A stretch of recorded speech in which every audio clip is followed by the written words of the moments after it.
Ellos han creado una sociedad represiva. Somos sus borregos. Nos están predisponiendo a la esclavitud, la revolución. Hola, ¿qué tal? En esta oportunidad, a sugerencia también de algunos compañeros, vamos a hablar de un tema que es bastante importante. ¿Qué cláusulas deben de incorporarse en el pliego de reclamos? Mayormente en el pliego de reclamos incorporamos cláusulas económicas, es decir, el aumento del salario. ¿Pero es esto lo único que podemos hacer? No, definitivamente no. En la negociación colectiva lo que se construye es un instrumento muy poderoso que realmente lo que hace es regular todas las relaciones laborales. Tenemos esa posibilidad. Entonces, lo que vamos a conversar el día de hoy es cuáles son las cláusulas que deberían de incorporarse en el pliego de reclamos, para luego llevarlas estas y discutirlas con nuestro empleador. Las podemos diferenciar desde dos puntos de vista, por su contenido como por su forma. Empecemos entonces por el contenido. Por su contenido, en primer lugar, tenemos las cláusulas económicas, es decir, las que tienen que ver con el dinero. La primera y principal de todas ellas es la del aumento general al básico.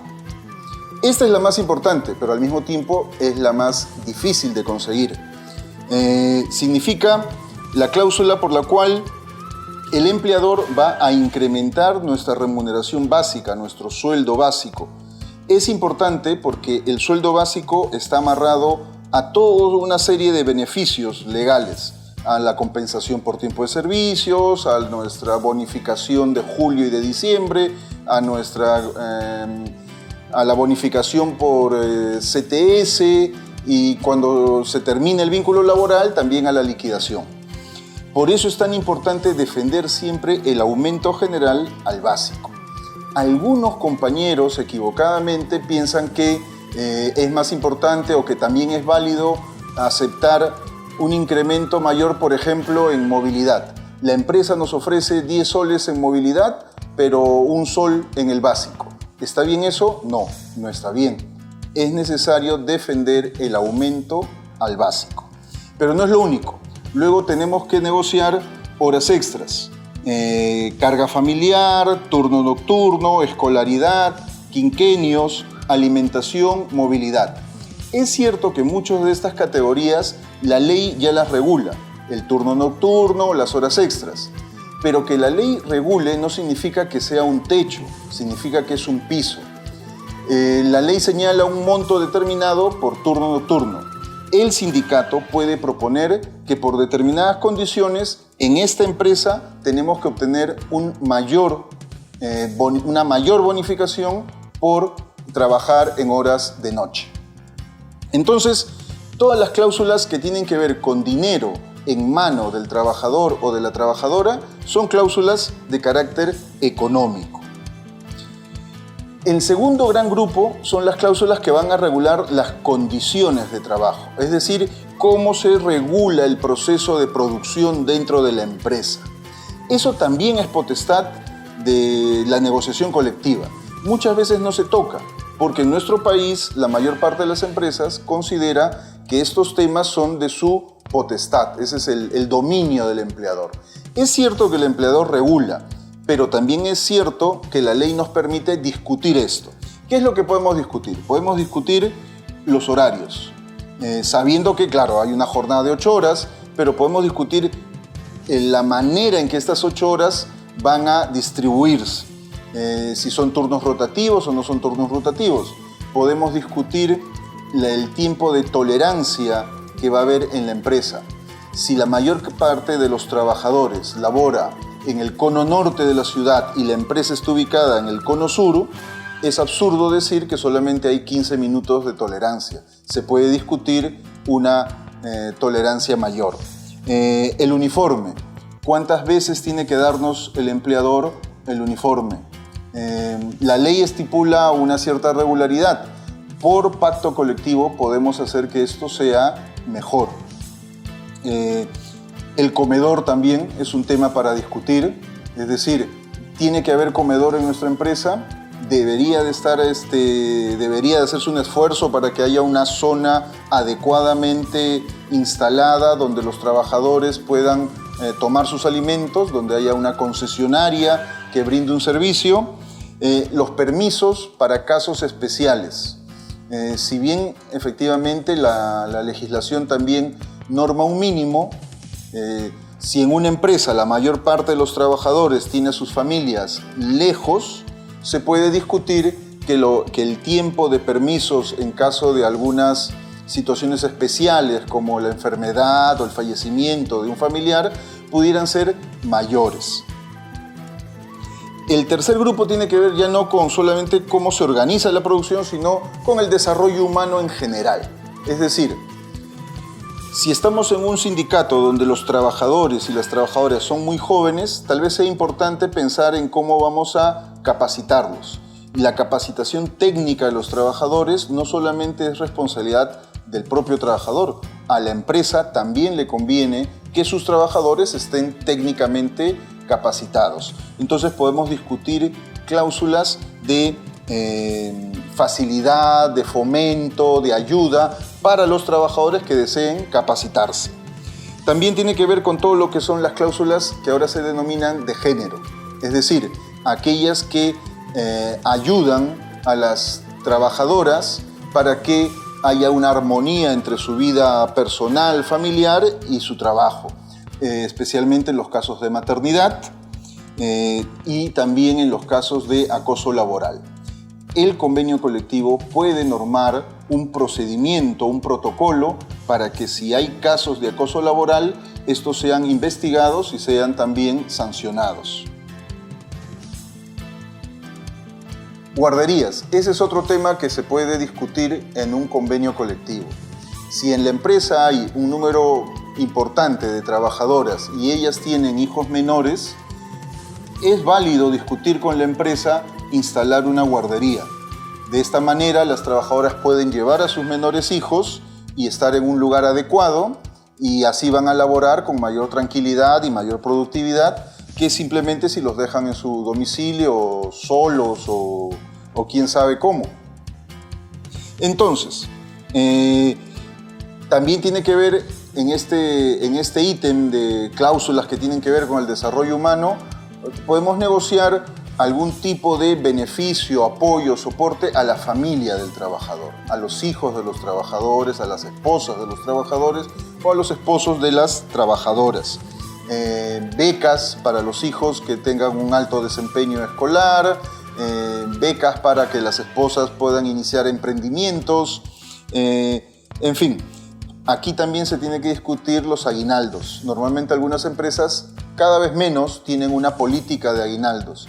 En el convenio se puede discutir en qué consiste este aguinaldo, esta canasta de víveres y cómo puede ser conformada.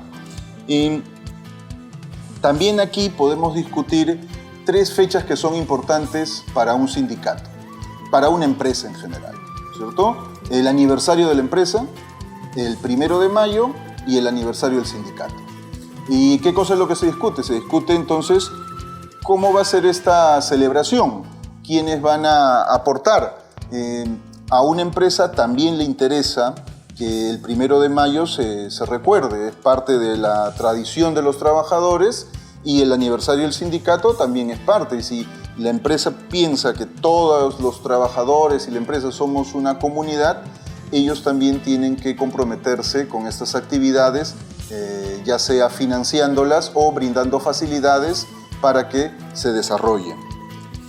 Finalmente tenemos las cláusulas que tienen que ver con la libertad sindical.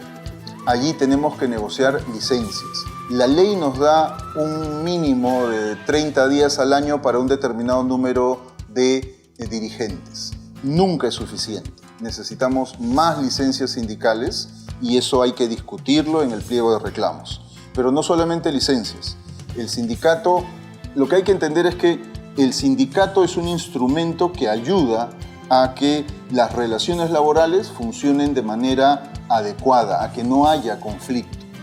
Por lo tanto, el sindicato tiene derecho a tener un local si la empresa es lo suficientemente grande, la empresa debería de darle una parte de las instalaciones para que funcione como oficina del sindicato, como espacio de reunión de los dirigentes.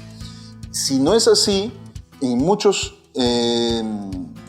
países las empresas destinan una parte de su presupuesto para que el sindicato alquile un local. Entonces podemos negociar una cláusula donde la empresa cubre parte o la totalidad del alquiler de una oficina, el mobiliario, ¿cierto? Un sindicato necesita computadoras, escritorios y todo eso, y también la empresa podría colaborar con esta implementación. Se tiene que discutir los canales de comunicación entre sindicato y empresa. No solamente nos sentamos a conversar durante la negociación, sino a lo largo de todo el tiempo. Entonces se puede discutir una cláusula que diga: el primer viernes de cada mes el sindicato y la empresa se reúnen para discutir los temas de ese mes, los problemas que han ocurrido y las situaciones que se vienen por delante.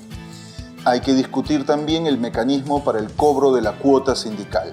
Hay una nueva disposición que permite que la cuota sindical sea distribuida al sindicato, a la federación donde está afiliado el sindicato y a la confederación donde está.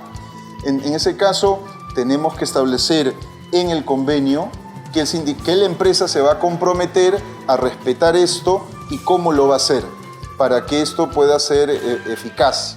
Si la confederación, si nuestra CGTP, si nuestra federación son fuertes, eso también es una ayuda para nosotros. Entonces, al sindicato le conviene que la cuota sindical llegue a todas las instancias. Ahora bien, estas son las cláusulas de acuerdo a los contenidos. De acuerdo a la forma, como hemos visto, algunas son distintas. En algunas vamos a negociar dinero, en otras vamos a negociar servicios. Entonces, veamos un poco eso en detalle.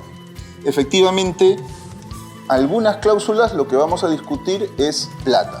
En verdad, todas podrían convertirse en dinero. Ese fue uno de los problemas en los años 90, que muchos convenios se convirtieron en simplemente acuerdos de dinero. Y lo que era uniforme se convirtió en un bono. Lo que era una beca se convirtió en un bono. Lo que era un ómnibus que la empresa ponía para llevar a los trabajadores se convirtió en un bono. No es bueno convertir en dinero todos los beneficios que nos da la negociación colectiva.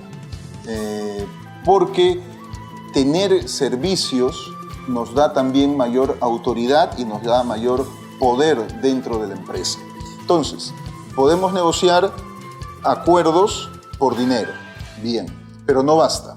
Podemos negociar que algunos de esos se conviertan en servicios, que la empresa nos dé el uniforme, que nos dé 2, 3 uniformes al año, que la empresa ponga un ómnibus para trasladar en algunos lugares a los trabajadores, que la empresa ponga un comedor, que la empresa ponga una guardería. No basta negociar los servicios, está bien. Hay que negociar la calidad de esos servicios. No es lo mismo un uniforme de mala calidad que nos va a durar 2 meses a negociar un uniforme con una calidad determinada que permita al trabajador laborar con tranquilidad varios meses. Entonces, en la cláusula podemos poner, la empresa se compromete a entregar un uniforme que no cueste menos en el mercado de tanto, o un uniforme de tal marca, o un uniforme de tal material, definiendo entonces una calidad, ¿cierto? O la empresa se compromete a que en el comedoro el menú represente tantas calorías para garantizar que sea un menú saludable, y así sucesivamente. Entonces ahí ya estamos discutiendo la calidad del servicio que estamos negociando. Pero hay un último nivel, entonces negociamos dinero, negociamos un servicio, negociamos la calidad, pero negociamos la participación. Y para eso entonces tenemos algo que se llama comité paritario. Ya hay una experiencia en la legislación que es el Comité de Salud y Seguridad en el Trabajo. Seguro muchos de ustedes lo conocen. No es lo único y no debe ser lo único. Tenemos que negociar comités paritarios en infinidad de espacios. Podemos tener comité paritario para determinar el uniforme de trabajo. ¿Por qué solamente lo tiene que decidir el empleador? ¿por qué el trabajador o la trabajadora no pueden participar en esa decisión? Un comité paritario es un comité, es una comisión, es un grupo donde la empresa pone el mismo número de representantes. Normalmente son 3. 3 lo pone la empresa, 3 lo pone el sindicato. Y ese comité se reúne y acuerda por consenso o mayoría las decisiones que se le encargan. El uniforme, la calidad del comedor, que eso también lo vea un comité paritario. La distribución de las becas que dé la empresa. La empresa va a dar becas a los hijos. ¿Quién determina a qué hijo se le va a dar esa beca? Un comité paritario. Un comité paritario también puede discutir el aniversario de la empresa. Entonces, ¿dónde se va a celebrar el aniversario de la empresa? Participamos en esas decisiones. Son importantes los comités paritarios porque nos permiten no solamente discutir la calidad, sino que le dan poder al sindicato dentro de la empresa. Entonces, el comité paritario es un instrumento muy poderoso. En los años 70 lo teníamos en muchos sindicatos, en muchos convenios colectivos. En estos años lo hemos perdido, pero nada impide que podamos lentamente recuperarlos. Bien, compañeros y compañeras, estos son algunos de los contenidos que deben de tener nuestro pliego de reclamos. No basta negociar aumentos. Hay que negociar aumentos, pero también hay que negociar el control, la participación, la voz de los trabajadores en la empresa. Muchas gracias.